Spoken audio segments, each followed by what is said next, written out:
Pero this is our second drop of the day. Natay nakitaan diri nga sa kabanggisan a unicorn fish na mga 2 kilos kapin.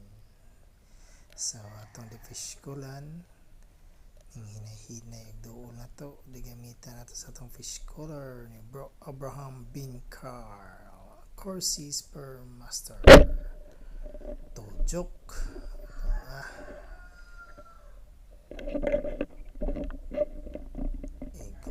Tagdakong banggisan sa atong di na hinayag retrieve kay wa na to mo puruhan pagkaigo may babuan na to gamay hapit sa din siya mabitas madyo gani kay di pa kaon jud so pag retrieve na to parang lipaya na to dire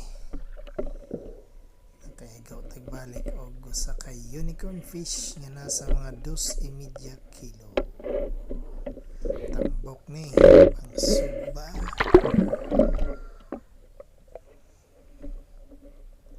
So this is our second catch of the day. Usa ka unicorn fish nga nasa mga 2 kilos. Thanks God.